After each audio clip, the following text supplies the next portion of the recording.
Hola, ¿qué tal amigos? Soy Sandy Locuar. Gracias por estar aquí conmigo en Naciones RD. En nuestro programa nosotros abordamos los retos que tiene la República Dominicana y qué podemos hacer para superar los obstáculos que están entre nosotros y nuestras metas. Si hay una meta muy anhelada por la República Dominicana es tener luz permanente. Al parecer estamos viendo una luz al final de ese gran túnel que significó la búsqueda por una energía constante con la entrada en el sistema de Punta Catalina. Sin embargo, como cabía de esperar, hay ciertas críticas respecto a la planta que ya está en operación. Israel Figueroa y yo hemos invitado a un ingeniero que siempre nos ayuda a entender el tema porque explica, pero de verdad que es muy sencillo, cómo funciona el mercado eléctrico. Ese es el tema del día de hoy con el ingeniero Augusto Bello.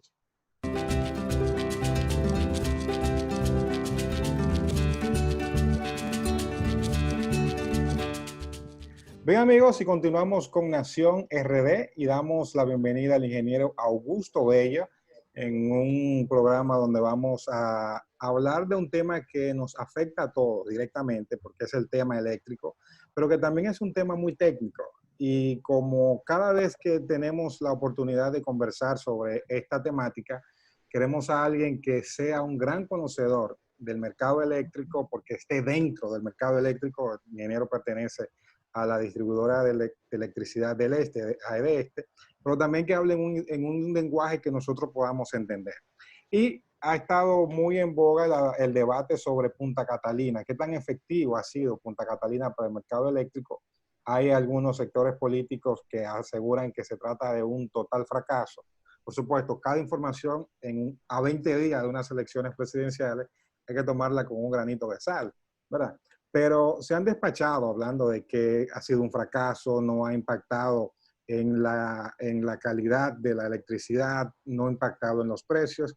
Y quisiera que usted nos ayude a entender el mercado eléctrico dominicano en este momento. Bienvenido a Nación RD. Bienvenido, Augusto. Muchas gracias, Israel. Muchas gracias, Sandy, por invitarme nuevamente a tu programa. Para mí es un placer y más tocar estos temas eléctricos que tienden a ser un poco complicados, pero lo vamos a hacer de una manera que se entienda prácticamente bien. Entonces, vamos a hablar primero de cómo funciona el mercado eléctrico. Pero antes de hablar del funcionamiento, brevemente vamos a explicar simplemente cómo está compuesto.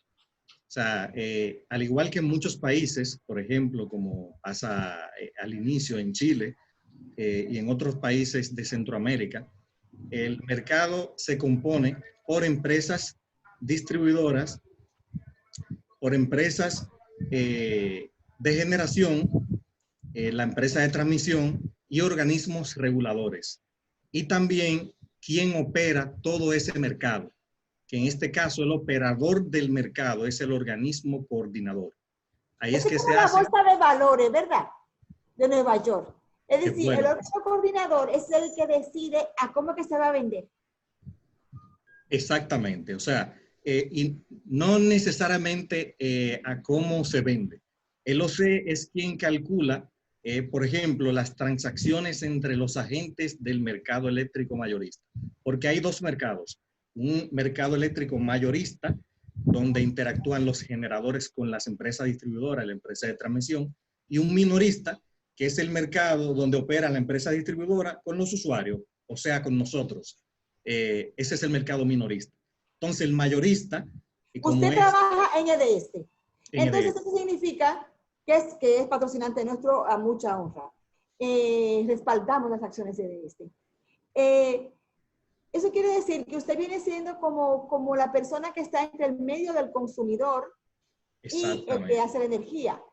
Pero ustedes son como un punching bag, porque nadie nunca le hace una huelga a un generador, ni le rompe una oficina a un generador. No, Siempre es a la distribuidora.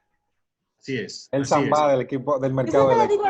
Estamos en el medio, Las distribuidoras no pueden traspasar un precio que no reciben. Si la distribuidora le venden a 5 pesos, ellos le pueden poner un margen para sus operaciones pero no pueden vender más barato que 5 pesos, porque le vendieron a 5 pesos. No, excelente. Qué bueno que tocaste ese punto, Sandy. ¿Por qué? Porque, por ejemplo, como muchos sabrán, la tarifa eléctrica está frisada. Desde el año 2011 no se cambia. Sin embargo, los precios del mercado eléctrico mayorista, que es donde nosotros compramos la energía, porque como tú dijiste, estamos en el medio, compramos la energía en el mercado mayorista y se la vendemos en el mercado minorista a los consumidores. La tarifa de los consumidores desde el año 2011 no cambia. Sin embargo, desde el año 2011 no cambia. Ha sido fija desde esa época. Sin embargo, los precios de los combustibles son bien volátiles. Mayormente siempre van hacia la alza. Que hoy día estén bajos, por todo lo que sabemos de lo que ha ocurrido internacionalmente con el tema del consumo y el tema de lo que pasó con lo que está pasando con el COVID-19, pero en el mercado mayorista nosotros compramos a precios que cambian hora por hora. Entonces, ahí vamos a adentrarnos un poco en cómo funciona ahora el mercado eléctrico mayorista. ¿Qué sucede? Cada agente, ya sea, los agentes son empresas distribuidoras o empresas generadoras o los usuarios grandes, que en este caso el que pasa de 1 mega le llaman usuario no regulado. No regulado es porque no está sujeto a la regulación de precios, que es la tarifa de los consumidores finales. Ese no pasa por la distribuidora, ese puede comprar directo, ¿verdad? Y se puede comprar directo. Pero si la distribuidora le vende a un precio, bueno, no solamente ese usuario no regulado, a veces se queda con la empresa distribuidora, porque la empresa distribuidora damos otro servicio que el generador no da. Como cuáles, en muchas ocasiones, a uno de esos clientes se le ha quemado un transformador de potencia. Esos transformadores mayormente hay que mandarlo a hacer fuera y duran hasta 9 meses fabricándolo en lo que lo fabrican y lo traen. La distribuidora tenemos muchos de esos transformadores en stock y los usuarios valoran eso y muchas veces se quedan con nosotros, no solamente por tema de precio, sino por el servicio. Pero regresando a cómo el funcionamiento del mercado, el mercado funciona de la siguiente manera.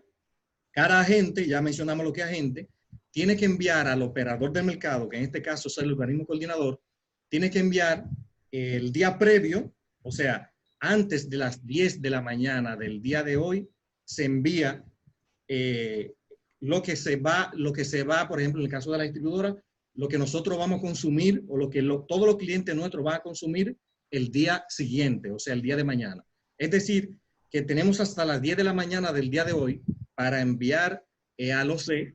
También pasa con los generadores, que se tienen que enviar previo para que el OC conjugue la demanda con la generación. ¿Qué pasa con los generadores? Los generadores envían lo que son sus costos variables y las restricciones operativas que tengan cada uno de Ay, los... no, estamos yendo muy rápido. Yo me estoy como confundiendo. El OC es el que está en el medio, ¿verdad? Es el que opera al que hay que enviar todas las informaciones. Ajá, el OC es como el que está en la subasta, ¿verdad? El que tiene el mazo. Es el mallete. Entonces, los generadores le dicen, para mañana yo te puedo vender esto a tal precio. ¿Cuál es su disponibilidad y cuál es el costo de cada uno de esos generadores? Porque con el costo y la disponibilidad que tienen, el OC hace una lista de méritos que ordena a los generadores desde el más barato hacia el más caro. Lo ponen en una lista de méritos. Porque este sistema... Vamos a ir al paso como ya el destripador, porque quiero que ustedes, mis amigos televidentes, entiendan. ¿Ya estáis se han dado cuenta de una diferencia?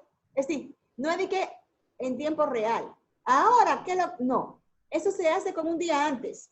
Claro, un día antes, los generadores dicen, yo mañana puedo vender tanto mega y lo voy a vender a tanto. El OCD anota. Ok, fulanito, ese pen con tanto mega o el que sea, a tanto. Fulanito dice que tiene tanto. Fulanito dice que hoy no tiene porque va a dar mantenimiento. Entonces, el OC, amigo, OC, organismo le dice a la distribuidora, pues lo que hay para mañana. Y el primero que entra es el más barato. Pero, dile el pero. Pero cuando entra el último de esa lista, porque hay demanda, todos los demás cobran el precio del último. ¿Es o no es? Exactamente. Ay, Y pero qué belleza. Eso se calcula Exactamente eso, Sandy. Eso se calcula en cada hora. En cada hora, el OC tiene que calcular el costo marginal de cada hora. ¿Y quién lo fija en cada hora? La última central que entra en esa hora. Y ahí es que entra Punta Catalina. Porque si no. Punta Catalina entra con un precio más bajo y tiene mucho mega, claro, por muchas horas, el precio de referencia es el de Punta Catalina. ¿Es así? ¿Lo entendí, profesor? No el precio de referencia, pero cuando entra Punta Catalina desplaza las centrales más caras. Es decir, que el precio va a ser fijado por otra central más barata. Si anteriormente entraba una planta que a veces su costo variable llegaba hasta 14,000 pesos por cada mega que inyecte, si Punta Catalina entra, entonces ese costo puede llegar a ser, como ha pasado hoy día, ese costo en algunas horas de los 14,000 ha bajado a 2,000 pesos por megavatio hora. O sea, una reducción considerable. Y eso es lo que paga la distribuidora. Eso es lo que va a pagar la distribuidora. Claro, lo que paga la distribuidora, en vez de pagar 14,000 pesos por cada megavatio hora, hoy día está pagando 2,000 pesos por cada megavatio hora. ¿Y por qué entonces hay distribuidora? Perdón. Sí, una preguntita. ¿No hay una como una media para poder aceptar esos precios? ¿O cada uno lo pone de manera mera la ganaria? Para evitar que uno lo suba en exceso o lo baje en exceso. Sí, bueno, la superintendencia, que es el organismo regulador, audita, según el reglamento y resoluciones que hay, debe auditar esos costos variables. Okay. También el organismo coordinador tiene referencia, en base al tipo de tecnología, cuál debería ser el costo de un generador. Que si lo pone muy elevado o muy bajo, se le debe hacer un llamado a la atención y se debe corregir. Entonces, sin embargo, en nuestro programa el malo siempre es Israel y yo soy la buena, usted ve. Entonces, si Israel tiene una planta, mire, Israel tiene una planta bien cara y me dice a mí que la tengo más barata. Mira, muchacha, no ofrezca nada para que yo entre. Y después tú y yo por detrás nos arreglamos. Exacto. ¿Eso se puede dar? Bueno, justamente la normativa o la regulación del mercado eléctrico de República Dominicana nos cubre de eso. ¿Por qué? Porque el generador, a menos de que sea una falla que se demuestre, él si queda indisponible, por ejemplo, por orden administrativa, el generador va perdiendo lo que es el pago de la potencia firme. O sea, si hoy día yo digo que mi generador no está disponible y no puedo demostrar por qué razón está indisponible, entonces esa indisponibilidad se van computando y va perjudicando el pago de la potencia. El pago de la potencia es el que ayuda al generador a recuperar esa inversión. O sea, justamente para eso, para evitar, porque un generador lo puede hacer y puede fijar el precio otra más cara. Por ejemplo, hay generadores, hay plantas, empresas de generación que tienen planta barata y planta cara. Si la regulación no nos cubriera, él en algún momento pone indisponible su planta para que fije el precio otra más cara. Y él, de alguna razón, puede ganar más plata. Pero la regulación no cubre porque ese que él puso indisponible se va siendo penalizado. Va siendo penalizado y puede llegar a recibir cada vez menos pago de potencia. Entonces, el pago eso sí, la superintendencia está en eso. Asumiendo que la superintendencia de electricidad esté vigilando eso y esté dispuesta a... ¿Usted ha oído casos de que eso haya pasado? Realmente no. El mercado Entonces, mayorista, en tantos años que tenemos, nunca la superintendencia le ha puesto una multa a nadie. Que me excusen. realmente no se han portado muy bien. han puesto multa a los generadores, pero... Es que han cumplido con la ley. Vamos a pensar bien. bien. Usted no puede opinar de eso porque usted no es periodista. Lo opino yo. Pero es me que llama la atención que se portan tan bien que superintendentes van y superintendentes vienen y nunca ha habido que poner una multa a nadie por ahí. Somos un ejemplo regional en ese sentido, entonces. Sí. Bueno, y lo más importante es que, por ejemplo, en el mercado mayorista hay muchas empresas que están velando por cada una por sus intereses. Que si un generador, por ejemplo, hace algo que en su beneficio, y lógicamente lo que usted comentó ahorita, esto es un pastel. Si alguien se beneficia es porque otro se está perjudicando, porque es un pastel. Entonces, el que se está perjudicando, lógicamente, hace un llamado a la atención y se le envía Eso es cuando no existe esquema cártel, amigo.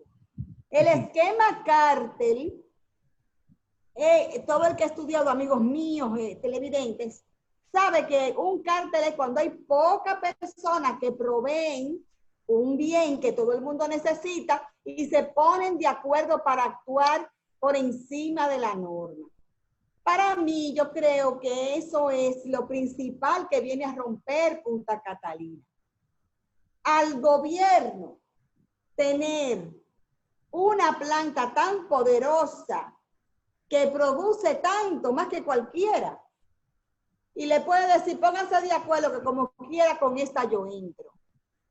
Hasta ahora. Ahora, ¿qué podría pasar después si Punta Catalina no es manejada adecuadamente cuando se busca un socio privado? Porque hay que buscarlo.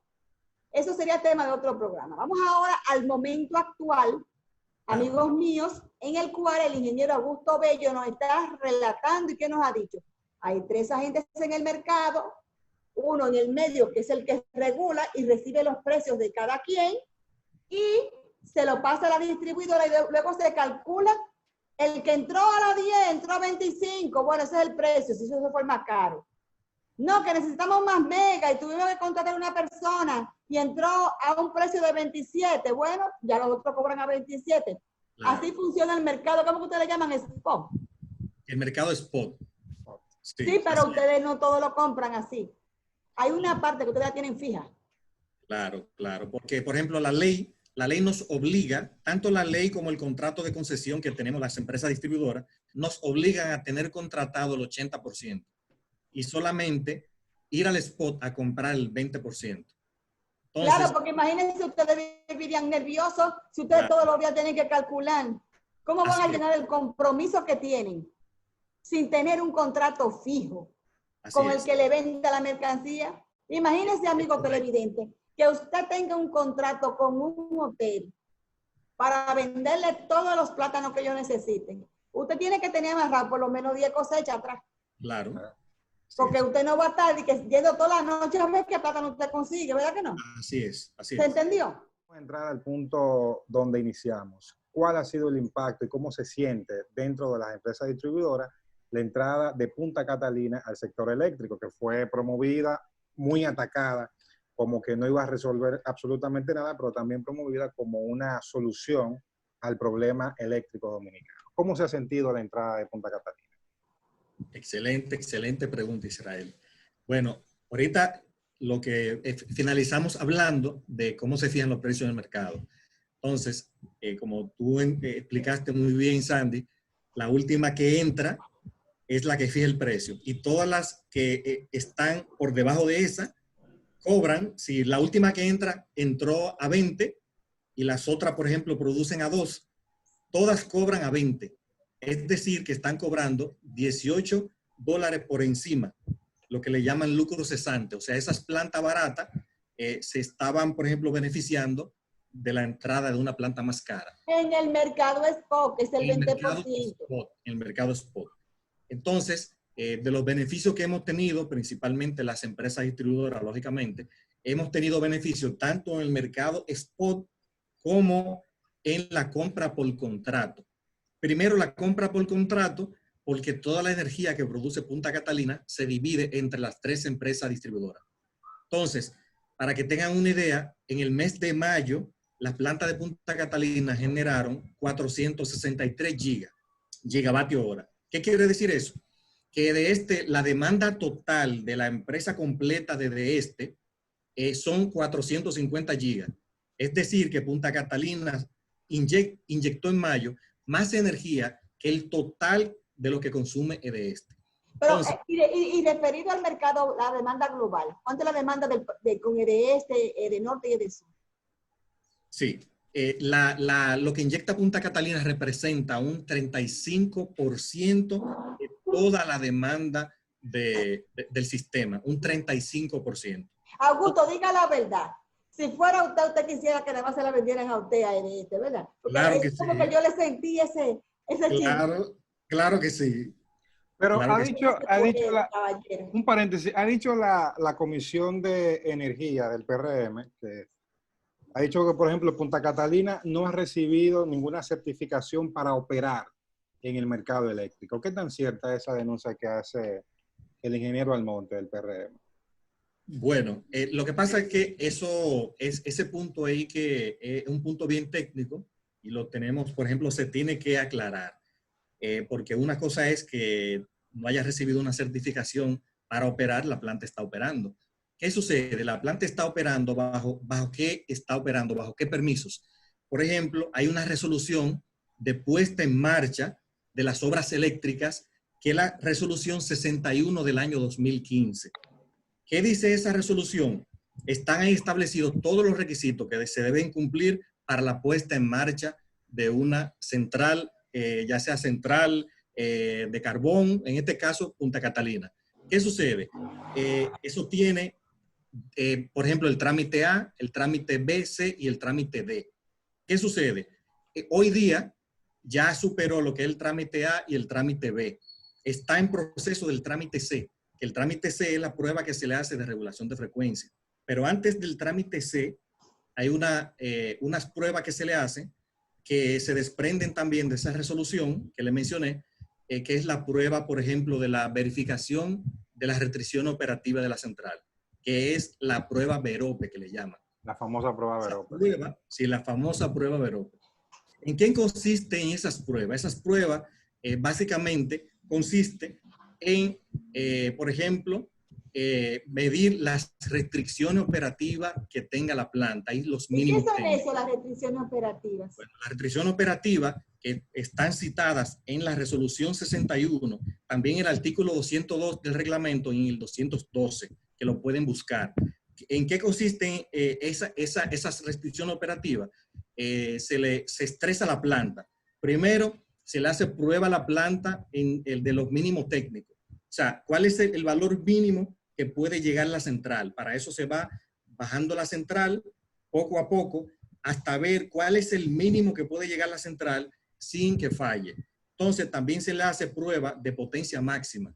¿Cuál es el máximo que puede llegar la central? Sin que explote, sin que explote. Claro, sin que explote la central. Espérese, Augusto, que usted es muy técnico y yo a mi público que me sigue tengo que explicárselo para que lo entienda. A partir de lo que ha dicho el ingeniero Augusto, la prueba Verope es ver cuánto resiste la planta. Es decir, usted tiene una planta de que si yo cuánto mega, pero a lo mejor usted no la quiere tener prendida con todos esos megas, sino a menos. Usted tiene que saber hasta cuándo puede irla bajando sin que ella se salga del sistema. También cuando se va hay cualquier problema y hay que sacar la planta, ¿verdad, Augusto? Voy bien, Augusto. Sí, sí, Hay sí. que irla bajando porque eso es un monstruo. Usted no lo puede decir que lo apagué. No, eso hay que irlo ahí. Entonces también hay que ver si usted necesita poner la planta a máxima capacidad, si todos sus relojes de medición y controles de funcionamiento están bien. ¿Entendí, Augusto? No, excelente, excelente explicación. Entonces, ¿qué sucede? En el Parque de Generación República Dominicana se le ha hecho esa prueba a plantas nuevas, como el caso de Punta Catalina, pero también se le ha hecho ya a plantas que estaban operando, que tenían muchos años operando, porque la prueba son desde el año 2010 que se están haciendo. Y aquí el Parque de Generación tiene todo el tiempo operando. No, espérese, Augusto, que aquí hay una planta que son muy viejas, que yo no creo que se pasen un Verope. Se la hicieron, pero entonces ahí se certifica. Ni medio Verope. Ni medio Verope. Van a pasar Verope, ni el sirope lo pasan. Sí, sí, porque ahí simplemente se le dice a la planta, ya esa planta vieja, por ejemplo, tenían un dato de placa que era con el que se operaba la planta. Con la prueba Verope se certifica que esa planta no puede subir de tanto, no puede bajar menos de tanto, que también el de las restricciones se mide el tiempo mínimo entre una parada y un arranque. Porque ustedes saben que una planta tan grande, uno puede pararla de repente y encenderla de repente.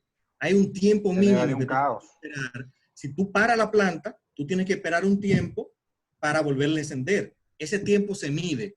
También se mide el tiempo de arranque. Eso es como el gordo que se va a levantar de una cama. No se puede levantar y que tiene que ir al paso. Y al paso, al paso. Y el Esa tiempo planta es de demasiado arranque. grande. Exactamente. Porque, por ejemplo, hay plantas que duran, para que tengan una idea y no se me sorprendan, hay plantas que cuando están frías, que tienen mucho tiempo apagadas, duran hasta 11 y 13 horas para entrar a línea, o sea, entrar al sistema. Wow. Hay plantas que te duran 30 minutos. Pero hay que hacerlo bien, Israel, que él creía que eso era un tic-tac, que no era Sí, tac, y ya. un switch. Un switch, No. ¡guau! Esas son por ejemplo, de lo que hace el organismo coordinador. El organismo coordinador sabe cuáles son las restricciones de cada una de las plantas y programa la demanda que mandamos a la distribuidora y la va llenando con los generadores más baratos. Pero si sabe que la demanda, por ejemplo, a las 6 de la tarde va a ser muy alta y él tiene un generador que dura 10 horas para entrar, él tiene que mandarlo 10 horas antes de que se requiera. Y todo eso lo hace el organismo coordinador. Entonces, siguiendo con el tema de las pruebas, básicamente toda esa prueba que se le hace, la prueba de tiempo mínimo entre parada y arranque, el tiempo de carga, de descarga de la planta, el tiempo mínimo de permanencia en línea, porque después que tú entras a la planta, no es que si ya tú nada más la necesitas por 15 minutos, tú no le vas a decir que salga, porque hay plantas que tienen un tiempo mínimo, después que entraron, tienen que durar un tiempo operando. Entonces, esas son las pruebas Verope. Todas Y esas se le pruebas que se hicieron hacen. a Punta Catalina. Claro que sí. Las pruebas a Punta Catalina se la hicieron, las pruebas Verope. Entonces, hoy día está en el trámite C, para completar el trámite C, que es la prueba de regulación de frecuencia. Una vez se completa el trámite C, que justamente se está en ese proceso. ¿Y qué es lo que es la regulación de frecuencia? ¿En qué es esa prueba? Bien, se lo voy a poner fácil y llano, como usted lo explica. Usted lo explica mejor que yo. Por ejemplo, si tenemos una planta eléctrica pequeña de mi casa, por ejemplo, y yo conecto una plancha, usted sabe que cuando usted conecta una plancha, la planta como que se agacha. Ah, la Baja, lo siente. Y cuando usted la desconecta de golpe, como que se acelera. Entonces, usted sabrá que día a día todo el mundo está aprendiendo, apagando, entran en operación, por ejemplo, industria, también salen de operación. Es decir, que hora por hora el consumo hace que varíe mucho esa encendida y esa apagada. Entonces, esa variación de toda esa encendida y esa apagada va haciendo que la frecuencia en el sistema, o sea, que los generadores o se aceleren o se desaceleren. Entonces, el generador tiene que tener, ya se le exige a los generadores que regulen la frecuencia, que ellos mismos de manera automática tienen un regulador de velocidad, que dependiendo del tamaño, dan más capacidad o menos capacidad. Entonces, ellos mismos se autorregulan. Ve el ejemplo que le puse de la plancha, que usted la desconecta de la planta, se acelera, pero después vuelve a su curso. Es decir, que los generadores pueden decir que, ay, arrancó la cervecería, prendieron, mira cómo se dio un jalón la planta. Exactamente, exactamente. Entonces los generadores tienen que tener esa capacidad de autorregularse. Entonces hay una regulación que es automática, que es la regulación primaria. La secundaria ya, por ejemplo, van operando, la primaria opera en milisegundos, de manera instantánea. La secundaria ya opera, por ejemplo, en el lapso de los 30 segundos, ya un lapso más largo. Y ya hay una regulación que en otros países le llaman terciaria. Aquí, ¿qué hacemos?